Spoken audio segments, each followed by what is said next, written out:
Hello guys. तो ये episode वहीं से शुरू होता है जहाँ पर कि ख़त्म हुआ था। इस पार्ट की शुरुआत में हम देखते हैं कि आज शायोन के फादर का जन्मदिन था और इसी की पार्टी में हर तरह की रॉयल फैमिलीज आई होती है। और अब यहाँ पर हम योंगजी को भी देखते हैं जो कि इतने सारे लोगों को देखकर बहुत ज़्यादा खुश था, क्योंकि वो कितने दिनों बाद इतने सारे लोगों को साथ में जो देख रहा था। अब जब वो वहाँ से जा ही रहा था कि तभी वहाँ पर डायरेक्टर शाह और उसके फादर भी आ जाते हैं। डायरेक्टर शाह योंगजी को देखकर उससे कहता है कि लगता है लास्ट टाइम तुम्हारा लक बहुत ज्यादा अच्छा था, तो तभी तुम बच गए और तुमने मेरी उस ड्रैगन को भी मार दिया। तो जिस पर योंगजी कहता है कि वो लक नहीं होता, वो तुम्हारी कमजोरी थी कि शायद तुम कमजोर हो।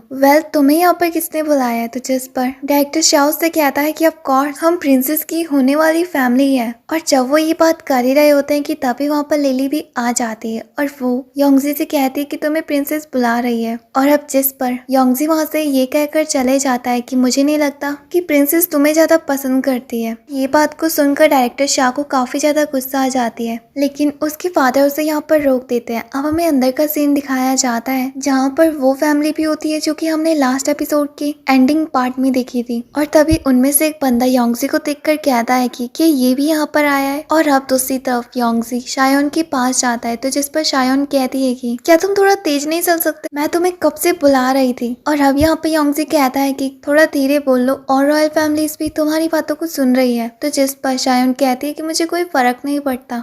वो मेरे बारे में कुछ भी सोचे। और अब जिस पर योंगजी उसके मुंह में मिठाई डाल देता है और शायोन को बताता है कि क्या तुम्हें कुछ अजीब नहीं लगता? यहाँ की सारी फैमिली अपना मील एंजॉय कर रही है, बट इन दोनों को देखकर काफी ज्यादा अलग लग रहे हैं। अब यहाँ पर शायोन योंगजी को बताती है कि दोनों तीन यांग सिटी से आए हैं। इनमें से जो पतला वाला है उसका नाम ब्लैक फीदर से भी जाना जाता है, और इनकी जो डायनेस्टी है वो ईस्टर्न चू फैमिली के ऊपर डिपेंड है।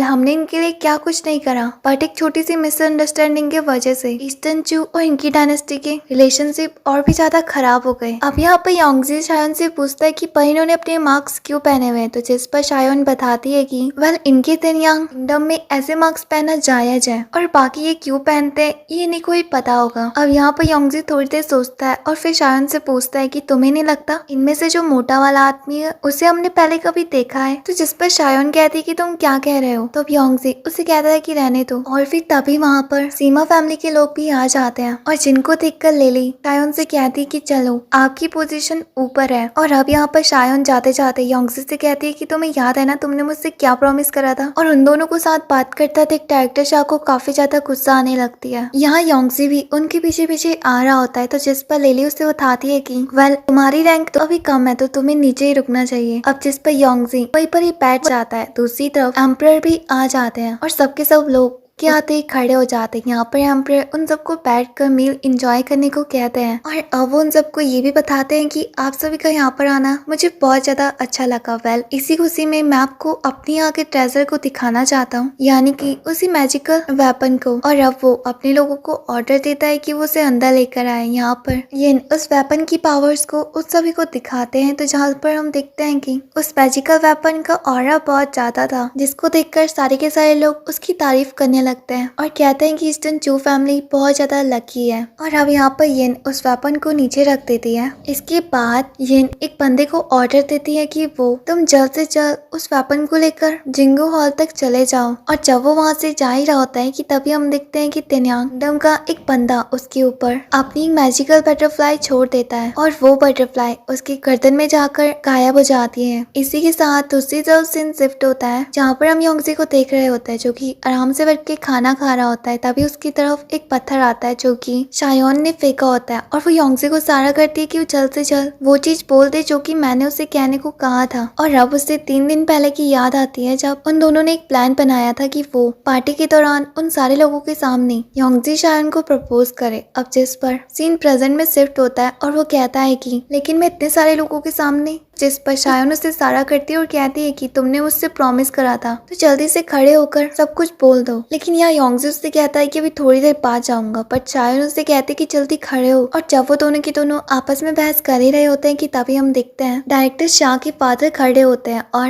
एम्परर से पूछते हैं कि हमें आपसे एक बात करनी है। तो जिस पर एम्परर कहते हैं कि हाँ क्यों नहीं। अब यहाँ पर डायरेक्टर शाह के फादर हम दोनों ने बचपन में ही डिसाइड कर लिया था कि हमारी फैमिली एक दूसरे से बाद में अपना रिलेशनशिप जोड़ ले तो आज इतना खास दिन है, तो आप सबके सामने इन दोनों की वेडिंग डेट फिक्स कर देते हैं। और उनकी ये बातों को सुनकर शायन को काफी ज्यादा गुस्सा आ रही होती है। यहाँ दूसरी तरफ डायरेक्टर शाह भी खड़े होते हैं और कहते हैं कि हाँ, मुझे भी यही सही लगता है कि ये वेडिंग जल्द से जल्द कंप्लीट हो जाए और ये दोनों फैमिली के लिए काफी अच्छी बात भी होगी। तो अब जिस पर एम्परर यिन को इशारा करते हैं, यिन उनसे कहती है कि डेट का तो क्या है, वो हम कभी भी डिसाइड कर देंगे। अब यहाँ पर लोग आपस में बातें करने लगते हैं कि अगर वो दोनों की दोनों राजी है तो इसमें ईस्टर्न चू फैमिली को जल्द से जल्द इस मैरिज को कंप्लीट करा देना चाहिए। और यहाँ पर सारी की सारी फैमिलीज भी बात पे सहमत थी और इन सब की ऐसी बातों को सुनकर शायन को गुस्सा आ जाती है और वो उन सबसे कहती है कि मुझे सीमा फैमिली बिल्कुल भी पसंद नहीं है और कुछ भी हो जाए मैं ये शादी नहीं करने वाली हूँ। इससे अच्छा सीमा फैमिली के लिए यही होगा कि वो किसी और प्रिंसेस को ढूंढ ले। अब जिस पर डायरेक्टर शाह उससे कहते हैं कि वो कैसी बातें कर रही है, मैं सच में तुम्हें पसंद करता हूँ। तो जिस पर उसके फादर उसे रोक देते हैं और कहते हैं कि ऐसी बात सोचना शायद उनके लिए नॉर्मल है क्योंकि उसका पूरा फ्यूचर इसके ऊपर डिपेंड है। वेल, हम उसे फोर्स नहीं कर सकते। अब यहाँ पर हम एक बंदे को देखते हैं जो कि शायन से कहता है कि तुम्हारे लिए तो यही अच्छा होगा कि तुम सीमा फैमिली से शादी कर लो और उसके बाद रिलेशनशिप तो खुद पर खुद सुधर जाएंगे। अब यहाँ पर शायन को गुस्सा आ जाती है और वो कहती है कि अगर उसे इतना ही शौक है तो खुद जाके क्यों नहीं कर लेता है। और अब जिस पर वो बंदा चुप हो जाता है। यहाँ पर लोग आपस में बातें करने लगते हैं कि प्रिंसेस कितनी ज्यादा मुंह चलाती है, क्या उसके पास बिल्कुल भी तमीज नहीं है कि सीनियर से कैसे बात करते हैं। अब यहाँ पर यिन शायन को बैठ जाने को कहती है तो जिस पर शायन कहती है कि बिल्कुल नहीं, पहले आप इस वेडिंग को तोड़ दो और उसके बाद मैं नीचे बैठ जाऊंगी। अब यहाँ पर डायरेक्टर शाह उसे समझाना चाहते थे, तभी हम दूसरी तरफ उसी मोटे आदमी को देखते हैं जो कि सामने आकर कहता है कि वेल, मैं जानता हूँ कि ईस्टर्न चू फैमिली ने हमारे किंगडम के लिए बहुत कुछ करा है और ईस्टर्न चू फैमिली बहुत ज्यादा अच्छी है, लेकिन प्रिंसेस को आपके ऑर्डर को समझना चाहिए। लेकिन उसकी लैंग्वेज को देखकर लग रहा है कि वो बहुत ज्यादा जवान चलाती है और अब आपकी जिम्मेदारी बनती है कि आप उसे अपने हाथों में कंट्रोल करें, नहीं तो ये चीज आपकी फैमिली के लिए बिल्कुल भी अच्छा नहीं होगा। यहाँ दूसरी तरफ शायन को गुस्सा आ जाती है और वो कहती है कि तुम सबसे पहले अपना ही फैटी पेट संभालो क्योंकि ये इतना ज्यादा बाहर निकल रहा है और तुम कौन होते हो मुझे ऑर्डर देने वाले। अब यहाँ पर सबके सब शांत हो जाते हैं। तभी हम देखते कि योंगजी भी सामने आता है और कहता है कि मैं प्रिंसेस के साथ हूँ। और इसी के साथ ये एपिसोड यहीं पर ही एंड हो जाता है। इसका नेक्स्ट पार्ट इवनिंग तक आ जाएगा। तब तक के लिए बाय। वीडियो को लाइक करके चैनल को सब्सक्राइब करना मत भूलना।